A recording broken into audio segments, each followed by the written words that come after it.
એ હાલો કેમ છો dear students ગાલાનું paper શરૂ કરીએ એ પહેલા 5 દિવસની અંદર કે 7 દિવસમાં માસ્ટર સોલ્યુશન્સ તમને નજીકની બુક સ્ટોરમાં મળી જશે જેની અંદર ગાલાના પેપરનું સોલ્યુશન્સ હશે. બીજી વસ્તુ આપણી ચેનલના જો 3 લાખ સબસ્ક્રાઈબર થઈ ગયા તો હું તમારા માટે લાવું છું નોન સ્ટોપ 12 કલાકનો આખા દિવસનો ગણિતનો લેક્ચર કે જેમાં એક દિવસમાં આખું ગણિત પૂરું કરીશ. નંબર 2 તમારા માટે ગણિત વિજ્ઞાન સમાજ ઇંગ્લિશ હિન્દી ગુજરાતીના 1 શોર્ટ લેક્ચર આવશે. સંકટ સમયની સાંકળ વિભાગ એમાં બહુ પ્રોબ્લેમ પડે છે ને એના માટે અમે સ્પેશિયલ બેચ લઈને આવીએ છીએ સંકટ સમયની સાંકળ. અને બીજું આગાહી એની અંદર અમે આઈએમપી આપશું સેક્શન BCDના જે તમને મળી જશે એક્ઝામના 1 મહિના અગાઉથી. તો હમણાં ચેનલ સબસ્ક્રાઈબ કરો અને જેટલો ઝડપથી આખા ગણિતનો લાઈવ લેક્ચરનો વિડીયો જોતો હોય નોન સ્ટોપ 12 કલાકનો આટલા ઝડપથી 3 લાખ સબસ્ક્રાઈબર સુધી પહોંચાડી દો. ટાટા. ચાલો વિદ્યાર્થી મિત્રો, તો જોઈએ આપણે વિભાગ ડી, કારણ કે આની પહેલા વિભાગ A B C ના કાલે જ મેં તમને એક વિડીયોમાં બધા અલગ અલગ વિડીયો છે એ મેં તમને આપ્યા. આજે વાત કરવી છે વિભાગ ડી. વિભાગ ડી ની અંદર બેટા જુઓ, તમને સૂચના આપી છે કે નીચે આપેલા પ્રશ્નો છે કોઈ પણ 4 પ્રશ્નો છે એમાંથી પ્રશ્નોના જવાબ લખો. બરોબર, 54મો પ્રશ્નોનો નકશો ફરજિયાત છે. બરોબર, તો આપણે જોવાનું છે. ચાલો, તો પહેલો જ પ્રશ્ન તમારી સ્ક્રીન ઉપર છે, જુઓ એનો જવાબ કઈ રીતે લખો. વલ્લભી વિદ્યાપીઠને સવિસ્તાર નોંધ. વિદ્યાર્થી મિત્રો, ધોરણ 10ના વિદ્યાર્થીઓ જે કોઈ પણ તૈયારી કરે છે એને આ 3 વિદ્યાપીઠો ખાસ કરી લેવી જોઈએ. અને વિભાગ ડી ની અંદર આ વિદ્યાપીઠોમાંથી પ્રશ્ન પૂછાતા હોય છે. કઈ કઈ વિદ્યાપીઠ, તો એની પણ હું તમને સાથે સાથે માહિતી આપું કે આ 3 વિદ્યાપીઠ છે એને તમારે એક સાથે પાકી કરવાની. એક છે તક્ષશિલા વિદ્યાપીઠ,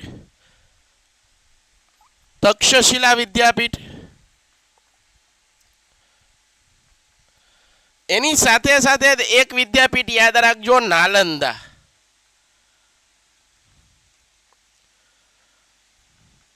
આ નાલંદા વિદ્યાપીઠ અને આ ગુજરાતમાં આવેલી એટલે કે વલ્લભી વિદ્યાપીઠ, આ 3 વિદ્યાપીઠ જો તમે વ્યવસ્થિત પાકી કરશો, બરોબર છે, તો તમને વાંધો નહીં આવે. પરીક્ષામાં પૂછાતું જ હોય છે, વારે વારે પરીક્ષાની અંદર આ પ્રશ્નો રિપીટ થતા હોય છે. કારણ કે તમારે એવું સ્પર્ધાત્મક પરીક્ષા જેવું નથી કે ગમે ત્યાંથી પૂછાય. તમારો સિલેબસ નક્કી છે કે ભાઈ આટલા ચેપ્ટર છે ને આટલામાંથી એટલું પૂછાવાનું છે. બરોબર, ટેક્સ્ટ બુકની બહારનું કંઈ નથી પૂછાતું. તો એ રીતે તૈયારી કરવાની. ખાસ તો તમારા જે ટીચર્સ છે, તમને જે શિક્ષકો છે કે ભાઈ આ પોઈન્ટ બહુ વારે વારે રિપીટ થાય છે, તો એવા પ્રશ્નો વિદ્યાર્થીઓએ બહુ જ વ્યવસ્થિત રીતે પાકા કરી લેવા જોઈએ. બરોબર, એને વ્યવસ્થિત એવું લાગે તો લખીને પ્રેક્ટિસ કરો. પ્રશ્નો છે લાંબા પ્રશ્ન, ઘણીવાર વિદ્યાર્થીઓ એમ કહેતા હોય કે મોટા પ્રશ્ન સાહેબ તૈયાર કેમ કરવા, મોટા પ્રશ્ન યાદ કેમ રાખવા. આ મોટા પ્રશ્ન યાદ એ રીતે રખાય, ઘણીવાર ન આવડે તો લખીને તૈયાર કરવાના. કેવી રીતે કરવાના? લખીને. હવે જોઈ લો તમે વલ્લભી વિદ્યાપીઠ વિશે. તો વલ્લભી વિદ્યાપીઠ ઈસવીસન 7મી સદીમાં આ વિદ્યાપીઠ ક્યારે અસ્તિત્વમાં હતી? તો ઈસવીસન 7મી સદીમાં ગુજરાતનું પ્રસિદ્ધ શિક્ષણનું કેન્દ્ર હતું. ગુજરાતનું પ્રસિદ્ધ શિક્ષણનું કેન્દ્ર હતું વલ્લભી વિદ્યાપીઠ. ડન છે? તો આ પહેલો પોઈન્ટ લખવાનો. ભાવનગર પાસે વલ્લભીપુર ક્યાં આવેલી છે તેનું સ્થાન કીધું. આ વલ્લભી વિદ્યાપીઠ ક્યાં આવેલી છે તો એનું સ્થાન તમને કીધું છે. ક્યાં? તો કે ભાઈ ભાવનગર પાસેનું વલ્લભીપુર છે, વલ્લભીપુર ખાતે આવેલી છે. અને આનું નિર્માણ ઈસવીસન 7મી સદીમાં કોણે કર્યું છે? મૈત્રક વંશના શાસકોએ. કોણે કર્યું? મૈત્રક વંશના શાસકોએ. તો 3 પોઈન્ટ થઈ ગયા. ઈસવીસન 7મી સદીમાં ભારતનું શિક્ષણ ધામ હતું, શિક્ષણનું કેન્દ્ર હતું. ગુજરાતના વલ્લભીપુર ખાતે આવેલું, મૈત્રક વંશના રાજાઓએ નિર્માણ કરાવેલું. બરોબર છે, આ યાદ રાખવાનું. વલ્લભીપુરને પ્રસિદ્ધ વિદ્યાધામ બનાવવા, આ વલ્લભીપુરને પ્રસિદ્ધ વિદ્યાધામ બનાવવા મૈત્રક રાજાઓ હતા ને, જે આ મૈત્રક રાજાઓ છે એણે બહુ યોગદાન આપેલું. મૈત્રક રાજાઓએ શું આપેલું? યોગદાન આપેલું, ફાળો આપેલો, ફંડ આપેલું. બરોબર છે, જેથી કરીને એ શિક્ષણ ધામ છે, એ શિક્ષાનું કેન્દ્ર છે, એનો દિન પ્રતિદિન વિકાસ થાય. લોકો બહારથી ભણવા આવતા આ વિદ્યાપીઠોની અંદર. વલ્લભીને મૈત્રક રાજાઓ વિદ્યાપીઠના મોટા આશ્રયદાતાઓ. આશ્રયદાતાનો મતલબ એ થાય વિદ્યાર્થી મિત્રો, આશ્રયદાતાનો મતલબ એ થાય કે જુદા જુદા રાજાઓ દ્વારા ફંડ ફાળા આપવામાં આવતા. વિદ્યાર્થીઓ ભણી ગણીને આગળ વધે એ માટે રાજાઓ છે એ વિદ્યાર્થીઓના ભણતર માટેનો ખર્ચો ઉપાડતા. એને મદદ કરતા, એ વિદ્યાપીઠને મદદ કરતા. ડન છે. તેઓ બૌદ્ધ ધર્મી નહોતા. હું બૌદ્ધ ધર્મના નહોતા, સનાતન હતા, છતાં વિદ્યાપીઠને દાન કરતા. આ દાનમાંથી વિદ્યાલયનો નિભાવ થતો. નિભાવ થતો એટલે હું રાજાઓ દાન કરતા ને ભાઈ, હું કીધું રાજાઓ જે દાન કરતા ને એમાંથી આખી વિદ્યાપીઠ શરૂ થતી. રાજાઓ દાન કરતા એમાંથી આ વિદ્યાપીઠ છે એની કાર્યવાહી ચાલતી. વલ્લભી વિદ્યાપીઠમાં હજારો બૌદ્ધ સાધુઓ, બ્રાહ્મણ વિદ્યાર્થીઓ તેમજ દેશ વિદેશમાંથી અનેક વિદ્યાર્થીઓ ઉચ્ચ અભ્યાસ માટે આવતા. શું કરવા માટે આવતા? ઉચ્ચ અભ્યાસ કરવા માટે આ વિદ્યાર્થીઓ આવતા. એ સમયે વલ્લભી વિદ્યાપીઠ બૌદ્ધ ધર્મના હિનયાન પંથનું કેન્દ્ર હતું. કયા પંથનું કેન્દ્ર હતું? હિનયાન પંથ. બૌદ્ધ ધર્મના હિનયાન પંથનું કેન્દ્ર હતું. બૌદ્ધ ધર્મ ઉપરાંત અન્ય ધર્મોનું પણ શિક્ષણ અહીંયા આપવામાં આવતું. એટલે કે સર્વધર્મ સમભાવની ભાવના હતી. ખાલી એક જ ધર્મને ટાર્ગેટ નહોતો કર્યો. જુઓ, મૈત્રક વંશો છે, એ મૈત્રક વંશના રાજાઓએ નિર્માણ કરાવી, છતાં દરેક ધર્મ પ્રત્યે આદર હતો. દરેક ધર્મના લોકોને અહીંયા સ્વાગત કરવામાં આવતું. તો આ બહુ સારી વાત કહેવાય. બરોબર, આવા મુદ્દાઓ તમારે એક એક પોઈન્ટમાં લખવાનું. યાદ રાખજો, ઘણા વિદ્યાર્થી મિત્રો હજી પણ ક્યારેક ક્યારેક એવી ભૂલ કરે છે કે પરીક્ષાની અંદર જવાબ છે ને એ આખો ફકરાની જેમ લખે છે. એ ક્યારેય ભૂલ ન કરતા, પોઈન્ટ ટુ પોઈન્ટ પાડીને લખો. જો તમારા અક્ષર ખરાબ છે તો તમે એ રીતે લખો બેટા, એ રીતે લખો, છૂટું છૂટું લખો. અને એવું લાગે તો એક પોઈન્ટ લખીને એક લીટી વચ્ચે છોડો, જો અક્ષર ખરાબ હોય તો. ડન છે? તો આ વસ્તુ યાદ રાખજો. ચાલો, 72% વિદ્યાર્થી એવા છે કે જે મારા વિડીયોઝ તો જોવે છે પણ ચેનલ સબસ્ક્રાઇબ નથી કરતા. બાપ, ચેનલ સબસ્ક્રાઇબ કરો. આપણે 1 મિલિયનના ટાર્ગેટ સુધી પહોંચવાનું છે. અને જેમ સબસ્ક્રાઈબર વધ્યા એમાં મારો કોન્ફિડન્સ વધ્યો, અને જેમ કોન્ફિડન્સ વધ્યો એમ તમારા માટે વિડીયોઝ વધી જશે. અને તમે તમારા રિઝલ્ટમાં 15 થી 20% વધારો કરવા માંગતા હોય તો પેન્ટેડ એપ્લિકેશન ડાઉનલોડ કરો, જેમાં અમે રોજ લાઈવ લેક્ચર લઈએ છીએ. અને તમારું રિઝલ્ટ ઇમ્પ્રૂવ થાય એના માટે ગુજરાતની બેસ્ટ ટીમ કામ કરે છે. હમણાં જ પેન્ટેડ એપ્લિકેશન ડાઉનલોડ કરો. એના પછી વિદ્યાર્થી મિત્રો, 7મા સેકાની મધ્યમાં બૌદ્ધ વિદ્વાન હતા. એનું નામ હતું સ્થિરમતી અને ગુણમતી. આ સ્થિરમતી અને ગુણમતી આ વિદ્યાપીઠના આચાર્ય. સાહેબ, આચાર્યનો મતલબ હું? મહાન આચાર્ય થઈ ગયા. વલ્લભી વિદ્યાપીઠના મહાન આચાર્ય થઈ ગયા. એનું નામ હતું સ્થિરમતી અને ગુણમતી. અહીંના પ્રખ્યાત વિદ્વાનોના નામ વિદ્યાપીઠના દરવાજા પર લખવામાં આવતા. એનો મતલબ આપણે આજે આપણી સ્કૂલો હોય તો સ્કૂલની અંદર જે રેન્કર હોય વિદ્યાર્થીઓ, એના બોર્ડ ઉપર નામ હોય ને, એ રીતે તે આ વલ્લભી વિદ્યાપીઠના વિદ્યાર્થીઓ હતા ને, તો વલ્લભી વિદ્યાપીઠના વિદ્યાર્થીઓને જે બોર્ડ ઉપર છે, ડેશિંગ બોર્ડ ઉપર છે, એ રેન્કર વિદ્યાર્થીઓના નામ લખવામાં આવતા. એ સમયે પણ આ પ્રથા હતી.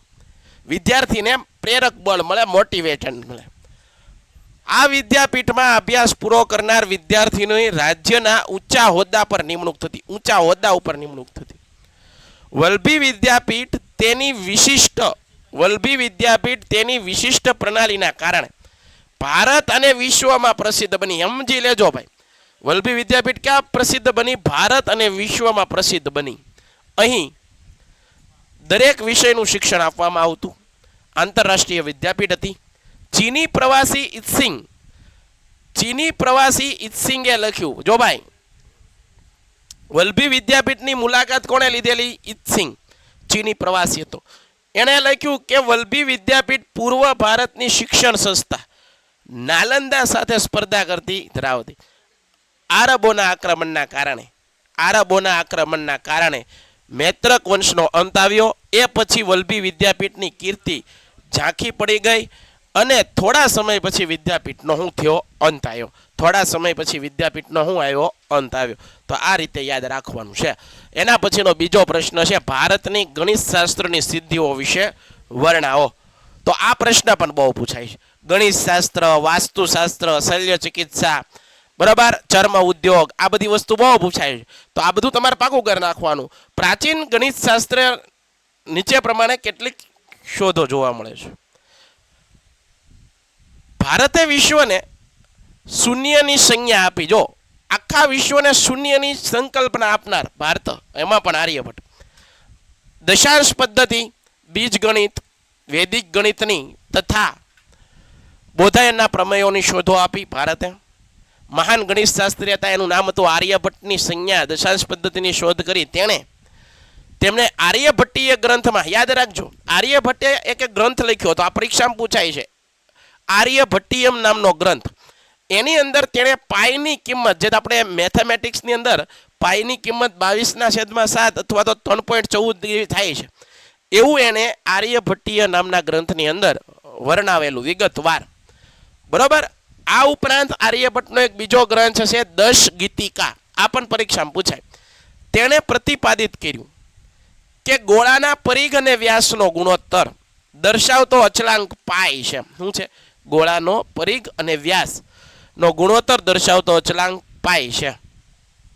આર્યભટ્ટે તેના ગ્રંથોમાં ભાગાકારની આધુનિક પદ્ધતિઓ, જે ભાગાકાર, ગુણાકાર, સરવાળા, બાદબાકી, સમીકરણો, આવું એના ગ્રંથની અંદર આ બધી જે ગાણિતીય પ્રક્રિયાઓ છે એના વિશે તેણે ખૂબ જ ડિટેલની અંદર ડેપ્થમાં માહિતી આપેલી.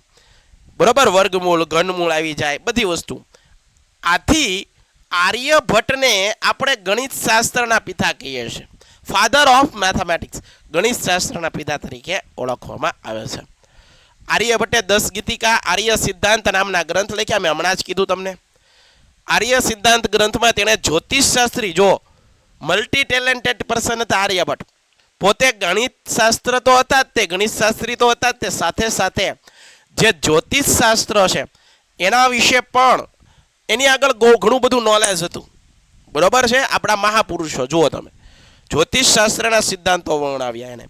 તેણે બીજગણિત, અંકગણિત, રેખા ગણિત, પ્રશ્નોનો ઉકેલ શોધ્યો. ગૃત્સમદ નામના ઋષિએ અંકની પાછળ શૂન્ય લગાવવાની પ્રક્રિયા શોધી. આ પરીક્ષામાં પ્રશ્ન પૂછાય, આ પ્રશ્ન પરીક્ષામાં વારે વારે પૂછાય છે. શૂન્યની શોધ કોણે કરી? તો આર્યભટ્ટ આવે. પણ અંકોની પાછળ શૂન્ય લગાડવાની પરંપરા કોણે શરૂ કરી? અંકોની પાછળ, અંકની પાછળ શૂન્ય લગાડવાની પરંપરા શરૂ કરનાર કોણ? અંકની પાછળ શૂન્ય લગાડવાની પરંપરા શરૂ કરનાર કોણ? તો ગૃત્સમદ. જવાબ યાદ રાખજો, ગૃત્સમદ. ડન છે. તો આ 2 પ્રશ્ન કર્યા. પહેલા તો તક્ષશિલા, નાલંદા અથવા વલ્લભી વિદ્યાપીઠમાંથી એક પ્રશ્ન પાકો કરી જ નાખવાનો. આવું વારે વારે બોલી જ્યારે પણ પ્રશ્નપત્ર સોલ્યુશન કરાવીશ. પછી ગણિત શાસ્ત્રી છે, શલ્ય ચિકિત્સા, વાસ્તુશાસ્ત્ર, જ્યોતિષશાસ્ત્ર. બરોબર. આર્યભટ્ટ, આ બધું યાદ રાખજો. એના પછી પ્રાચીન ભારતમાં ગણિત શાસ્ત્રોએ એકની પાછળ 53 જેટલા અંકો લગાડીને જે સંખ્યા વચાય એને કીધું. મોહેન્જો-દડો, હડપ્પાના અવશેષો માપવા તોલવા માટેના સાધનોમાં દશાંશ પદ્ધતિ હતી. તેની પરિચય સમયમાં મેઘાતિથિ નામના ગણિત શાસ્ત્રીએ આપ્યો. બરાબર. આ રીતે ગણિત શાસ્ત્ર વિશે તમારે 1 to 1 પોઈન્ટ ક્રમમાં લખવાના છે. જે પણ પોઈન્ટ અગત્યના છે ત્યાં તમે અંડરલાઈન પણ કરી શકો. દાખલા તરીકે જુઓ, આ ગણિત શાસ્ત્ર બ્રહ્મગુપ્તે સમીકરણના પ્રકારની શોધ કરી, તો આ રીતે અંડરલાઈન પણ કરી શકો, જેથી કરીને પરીક્ષક છે એને પેપર જોવું ગમે. બરાબર. તમારું પેપર જેટલું ચોખ્ખાઈવાળું હશે, જેટલું ક્લીન હશે, ખોટા લીટોડાવાળું નહીં હોય, એટલું તમને માર્ક સારા મળશે. યાદ રાખજો. ડન. આગળ.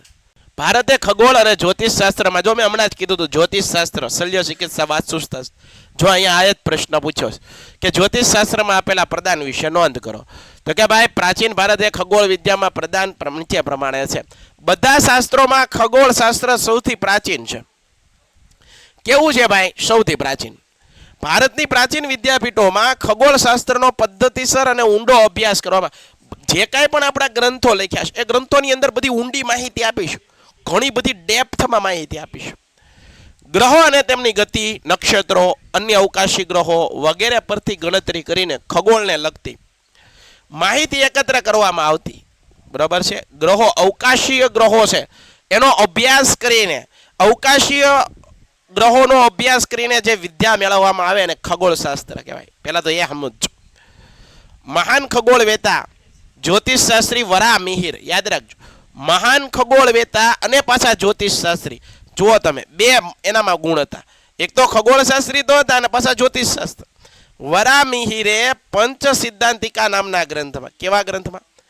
પંચ સિદ્ધાંતિકા નામના ગ્રંથમાં જ્યોતિષ અને ખગોળશાસ્ત્ર વિશેની માહિતી આપી. ગ્રહો પરથી રાશિફળ પ્રમાણે જ્યોતિષ ફલિત કરવામાં આવતું. ગુપ્ત યુગના મહાન ખગોળશાસ્ત્રી આર્યભટ્ટે સૌ પ્રથમ પ્રતિપાદિત કર્યું કે પૃથ્વી પોતાની ધરી પર ફરે અને ચંદ્રગ્રહણ પૃથ્વીના પડછાયા વડે થાય છે. વિદ્વાનો આ બાબતને અજરભર કહેતા. વિદ્વાનો આ વાતને શું કહેતા? અજરભર કહેતા. ડન છે. આ રીતે તમને અલગ અલગ પ્રશ્નો આપ્યા. ખગોળ ક્ષેત્રે આર્યભટ્ટ મહત્વનું યોગદાન છે. હમણાં જ કીધું કે આર્યભટ્ટ ગણિત શાસ્ત્રી હતા, એની સાથે સાથે તેને ખગોળનું સારું એવું નોલેજ હતું. બરાબર. તેણે પ્રથમ ઉપગ્રહ આર્યભટ્ટના નામ પરથી ભારતના પ્રથમ ઉપગ્રહનું નામ આર્યભટ્ટ, ભારતના પ્રથમ ઉપગ્રહનું નામ આર્યભટ્ટ રાખવામાં આવ્યું. બ્રહ્મગુપ્ત નામના વૈજ્ઞાનિકે બ્રહ્મ સિદ્ધાંત નામનો એક ગ્રંથ રચ્યો અને તેમાં તેણે ગુરુત્વાકર્ષણના નિયમો આપ્યા. તમને પરીક્ષામાં પૂછાય કે નીચેનામાંથી કયા ભારતીય ગુરુત્વાકર્ષણના નિયમો આપ્યા? તો બ્રહ્મગુપ્તે.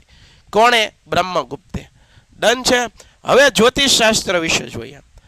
જ્યોતિષશાસ્ત્ર ક્ષેત્રે પ્રદાન નીચે પ્રમાણે છે. જોઈએ. વરામિહિર મહાન ખગોળવેતા હતા, સાથે સાથે જ્યોતિષશાસ્ત્રી પણ હતા. વરામિહિર ખગોળશાસ્ત્રી હતા અને જ્યોતિષશાસ્ત્રી હતા. તેણે જ્યોતિષશાસ્ત્રને તંત્ર, હોરા અને સંહિતા, યાદ રાખજો, 3 ભાગમાં વહેંચ્યું. જ્યોતિષશાસ્ત્રને કેટલા ભાગમાં વહેંચ્યું? 3 ભાગમાં. તંત્ર, હોરા અને સંહિતા, આ 3 ભાગમાં જ્યોતિષશાસ્ત્રને વહેંચ્યું. વરામિહિરે તેમના બૃહદ સંહિતા નામના ગ્રંથમાં, યાદ રાખજો, કયા ગ્રંથમાં ભાઈ? બૃહદ સંહિતા નામના ગ્રંથમાં આકાશી ગ્રહો, અવકાશી ગ્રહો એ માનવીના જીવન ઉપર કઈ અસર કરે છે એ એણે નોંધ્યું. કયા ગ્રંથમાં? બૃહદ સંહિતા. આકાશના ગ્રહો ઘણીવાર આપણે જ્યોતિષ આગળ જોવડાવીએ તો કે ને તમને આ ગ્રહ નડે છે, તમને પેલો ગ્રહ નડે છે, તો એ બધી વાતો કરેલી કે ભાઈ આકાશી ગ્રહો છે એ મનુષ્ય ઉપર કઈ રીતે અસર કરે એની વાત. તેને આ ગ્રંથમાં મનુષ્યના લક્ષણો, પ્રાણીઓના વર્ગો જુદા જુદા, લગ્નનો સમય ક્યારે હોવો જોઈએ, તળાવ અને કૂવાઓ ખોદાવવા, બગીચા બનાવવા, ખેતરમાં વાવણી કરવી, આ બધી વાતો કરી છે. વગેરે પ્રસંગો શુભ મુહૂર્તની માહિતી આપી. આમ જ્યોતિષશાસ્ત્રમાં ભારતનું પ્રદાન, જ્યોતિષશાસ્ત્રમાં ભારતનું પ્રદાન અપ્રતિમ છે. કેવું પ્રતિમ છે? અપ્રતિમ. હાલો છે. આ તો ક્લિયર કર્યું તમે. ભારતમાં કૃષિ ક્ષેત્રે આવેલા સંસ્થાગત સુધારા, 2 સુધારા પૂછાય ભાઈ. એક તો સંસ્થાગત સુધારા અથવા ટેકનિકલ સુધારા. આ દરેક વિદ્યાર્થી જે બોર્ડની પરીક્ષાની તૈયારી કરે છે અત્યારથી પાકા કરી લેજો. મેં જ્યારે કૃષિ ચેપ્ટર ભણાવ્યું ને ત્યારે મેં વિદ્યાર્થીને કીધું હતું આ ચેપ્ટરમાંથી આ 2 પ્રશ્ન તો તમારે પાકા કરવા જ પડશે. અત્યારથી તમને ખબર પડી ગઈ કે ભાઈ આ પાકા કરવા જેવા છે, તો અત્યારથી તૈયારી કરો. ભારતમાં કેન્દ્ર અને રાજ્ય સરકારોએ કૃષિ ક્ષેત્રે મહત્વના, સમજો, કેન્દ્ર અને રાજ્ય સરકારે કૃષિ ક્ષેત્રે મહત્વના સંસ્થાગત સુધારા કર્યા. કેવા સુધારા કર્યા? સંસ્થાગત સુધારા કર્યા. જમીનદારી પ્રથા નાબૂદ કરી, ખેડૂતોનું શોષણ થતું અટકાવ્યું. ખેડે તેની જમીન એવા ગણોત્તરા ધારા જમીન ખેડનારને જમીન માલિકીનો હક આપવામાં આવ્યો. જમીન ટોચ મર્યાદા, યાદ રાખજો, જમીન ટોચ મર્યાદા દ્વારા જમીન માલિકીની અસમાનતાને દૂર કરવામાં આવી. જમીન એકત્રીકરણ કાર્યક્રમ દ્વારા, જમીન એકત્રીકરણ કાર્યક્રમ દ્વારા નાના કદના ખેડાણ વિસ્તારોને એકત્રિત કરવામાં આવ્યા છે અને કરાઈ રહ્યા છે. ખેડૂતોને આર્થિક મદદ કરવા, ખેડૂતોને આર્થિક મદદ કરવા કૃષિ ધિરાણ યોજના બનાવી. કઈ યોજના બનાવવામાં આવી ભાઈ? કૃષિ ધિરાણ યોજના. કિસાન ક્રેડિટ કાર્ડ દ્વારા, કિસાન ક્રેડિટ કાર્ડ દ્વારા રાષ્ટ્રીયકૃત બેંકો, સહકારી બેંકો, મંડળીઓ ખેડૂતોને આર્થિક મદદ કરવામાં આવે છે.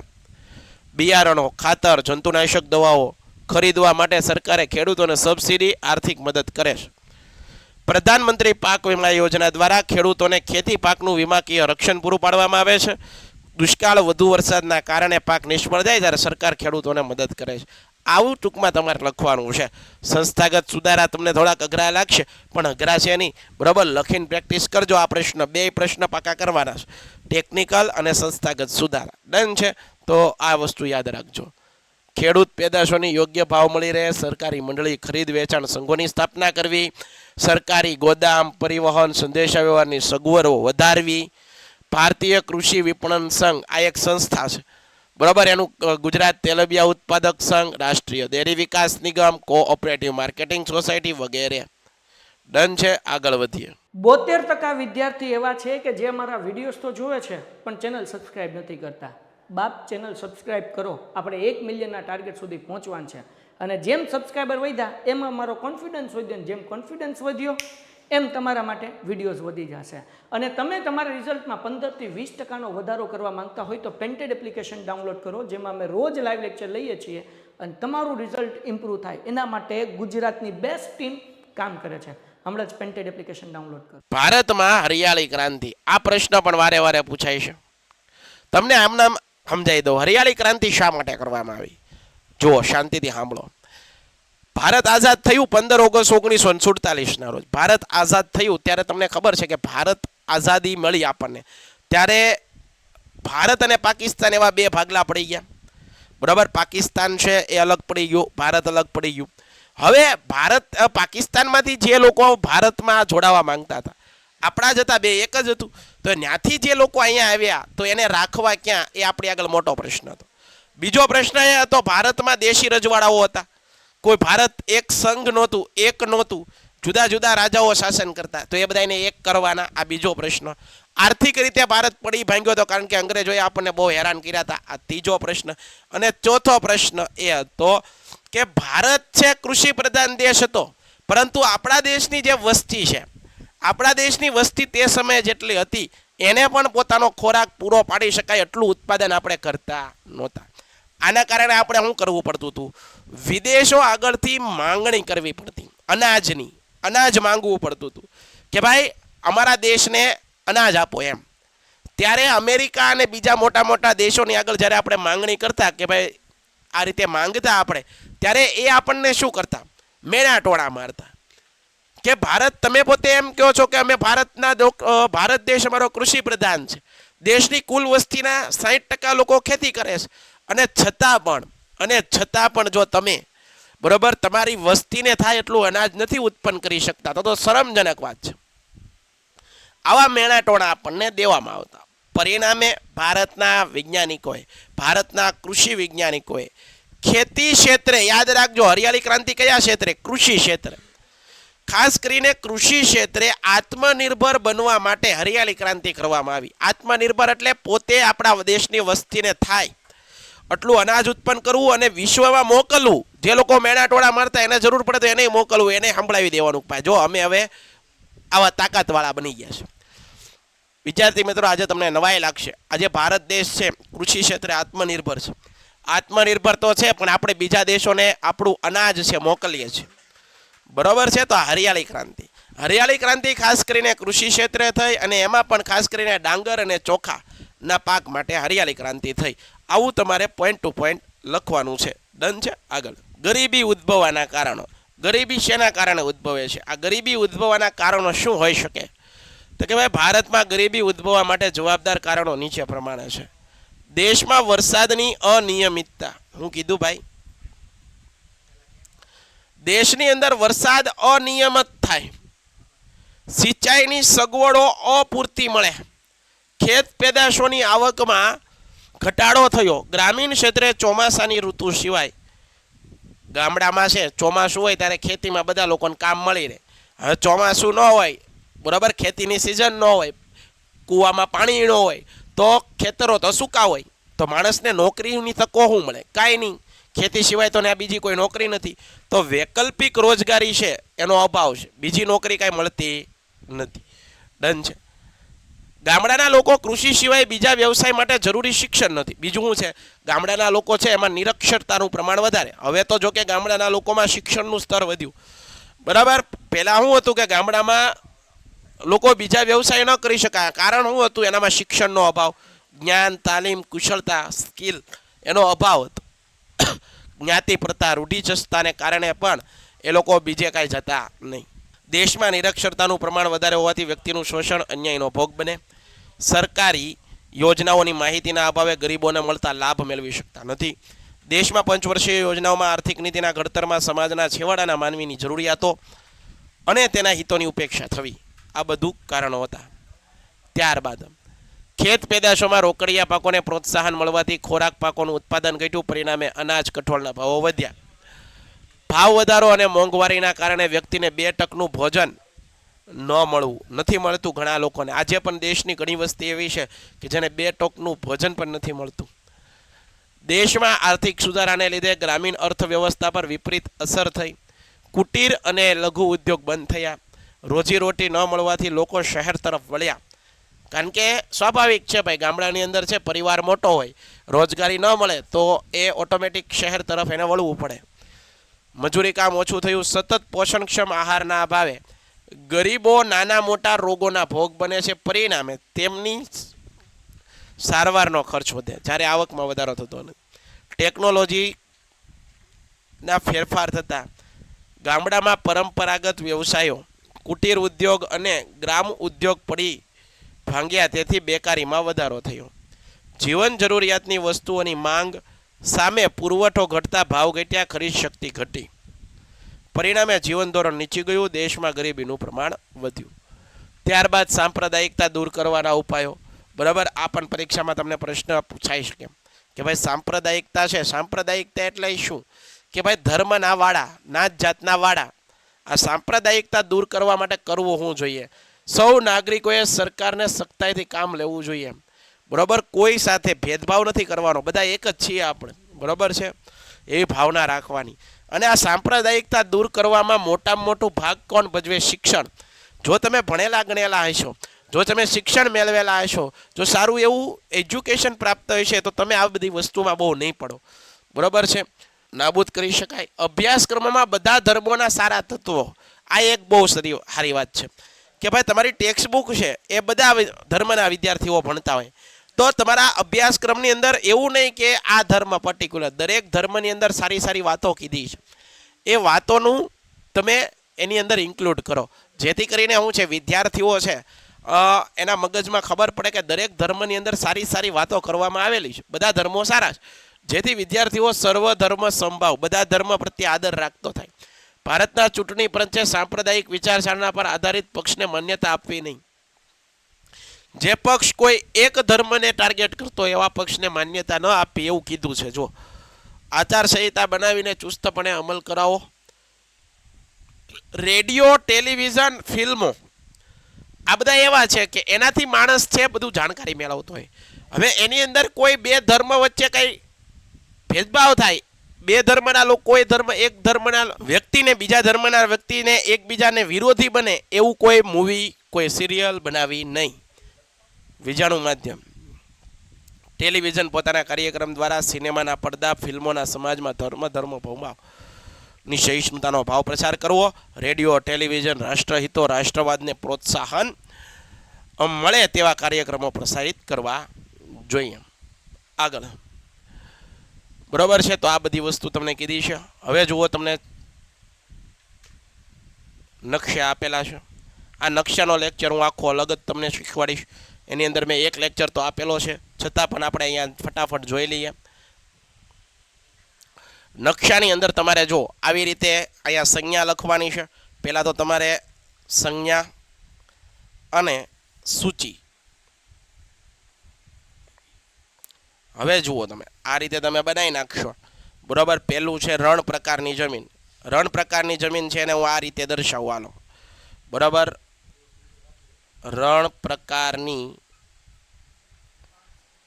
જમીન. હાલો, બીજું વેળાવદર રાષ્ટ્રીય ઉદ્યાન ભાવનગર આવેલું છે, ભાવનગર ખાતે. બરાબર, વેળાવર નહીં, વેળાવદર. તો એને હું કઈ રીતે દર્શાવું? હાલો, આ રીતે ટપકું કરી અને આ રીતે દર્શાવું, રાષ્ટ્રીય ઉદ્યાન.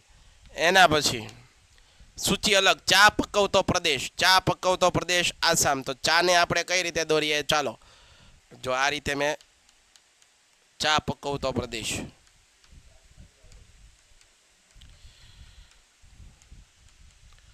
અને લોખંડ પોલાદનું ઉદ્યોગનું કેન્દ્ર વિશાખાપટ્ટનમ, તમિલનાડુમાં. વિશાખાપટ્ટનમ લોખંડ પોલાદનું. તો એને આ રીતે દર્શાવું છું. જો અહીંયા ધ્યાન આપો. તો પહેલાં આપણે આ દર્શાવી દઈએ વિશાખાપટ્ટનમ ક્યાં આવેલું છે. તો વિશાખાપટ્ટનમ અહીંયા આવેલું છે. જો આ રીતે દર્શાવી નાખવાનું અહીંયા. હાલો, દર્શાવી દીધું. ચા પકવતો પ્રદેશ કયો છે? અસમ. તો અસમ ક્યાં છે? અહીંયા. તો અસમમાં આપણે કઈ રીતે દર્શાવવાનું? આ રીતે દર્શાવી નાખવાનું. બરાબર. વેળાવદર રાષ્ટ્રીય ઉદ્યાન ગુજરાતમાં, ગુજરાતની અંદર વેળાવદર રાષ્ટ્રીય ઉદ્યાન. બરાબર, અહીંયા હું આપી દઉં વેળાવદર રાષ્ટ્રીય ઉદ્યાન. હાલો. ત્યારબાદ રણ પ્રકારની જમીન, રાજસ્થાનમાં રણ પ્રકારની જમીન. હાલો. તો આ રીતે બેટા સંજ્ઞા અને સૂચિ તમારે કરી અને નકશાઓનો ન્યાય આપવાની કોશિશ કરવાની. ડન છે? આવડી જશે. તો અહીંયા આપણે જે પ્રથમ પ્રશ્નપત્ર છે એની ચર્ચા કરી. એની અંદર મેં વિભાગ એ તમને ભણાવ્યો, વિભાગ બી ભણાવ્યો, વિભાગ સી, અને આજે આપણે વિભાગ ડી એટલે એક પ્રશ્નપત્ર પૂરું થયું. આ પ્રેક્ટિસ પેપર છે. આવા જ આપણે જુદા જુદા પ્રેક્ટિસ પેપર જ્યારે પણ સમય મળશે ત્યારે આપણી ચેનલ ઉપર અપલોડ કરશું.